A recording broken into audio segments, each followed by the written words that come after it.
Hello everyone, welcome to knowledge Pathshala. आज के इस वीडियो में बहुत ही सिंपल और आसान तरीके से हम ये समझने की कोशिश करेंगे कि व्हाट इज स्टैटिस्टिक्स। तो चलिए शुरू करते हैं। देखो, कोई भी डेटा स्टैटिस्टिक्स कब कहलाएगा? जब वो इन तीनों कंडीशंस को फुलफिल करेगा। ठीक है, पहली कंडीशन क्या है कि जो भी इंफॉर्मेशन या डेटा आपको गिवन है वो क्वांटिटेटिव फॉर्म में होना चाहिए। ठीक है, वो नंबर्स की फॉर्म में होना चाहिए, लाइक 70 मार्क्स, 5 kg, 2 liters। ठीक है, जो भी आपको इंफॉर्मेशन या डेटा दिया जा रहा है वो नंबर्स में होना चाहिए, क्वांटिटी में होनी चाहिए। सेकंड कंडीशन ये है कि जो क्वांटिटी आपको गिवन है, जो नंबर्स आपको गिवन है, वो कंपेरेबल होने चाहिए, उन्हें आप कंपेयर कर सको, इस फॉर्म में वो नंबर्स होने चाहिए। थर्ड इज कि आप उन नंबर से, आप उन क्वांटिटेटिव डेटा या इंफॉर्मेशन से एक कंक्लूजन ड्रॉ कर सको। अगर कोई भी डेटा इन तीनों कंडीशंस को फुलफिल कर देता है तो वो डेटा स्टैटिस्टिक्स कहलाता है।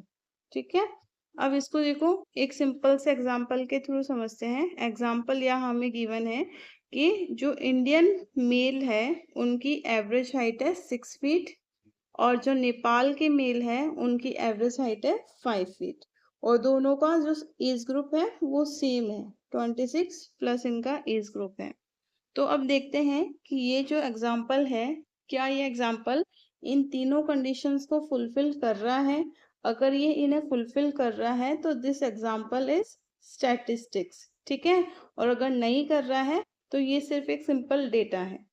तो चलो, सबसे पहली हमारी कंडीशन थी कि जो भी आपको इंफॉर्मेशन गिवन है वो क्वांटिटेटिव होनी चाहिए, एक नंबर के फॉर्म में होना चाहिए। तो यहाँ देखो, पहली कंडीशन जो है वो फुलफिल होती हुई हमें दिखाई दे रही है, क्योंकि ये जो डेटा गिवन है ये नंबर की फॉर्म में है ना, 6 feet and 5 feet. Second condition ये थी कि आप उस डेटा को कंपेयर कर सको। ओके, तो यहाँ देखो, आप कंपेयर कर सकते हो इन्हें कि 6 feet is more than 5 feet. ठीक है, और थर्ड जो कंडीशन थी वो हमारी ये थी कि आप उससे एक कंक्लूजन ड्रॉ कर सको, एक निष्कर्ष निकाल सको उसका। ठीक है, तो यहाँ देखो, हम कंक्लूजन निकाल सकते हैं कि जो इंडियन मेल है they are more taller than Nepalian male, या फिर दूसरे तरीके से हम इसको ये भी बोल सकते हैं कि Nepalian male are shorter than Indian male. ठीक है, तो इस तरीके से हम ये बोल सकते हैं कि this data is statistics. Okay, I hope आपको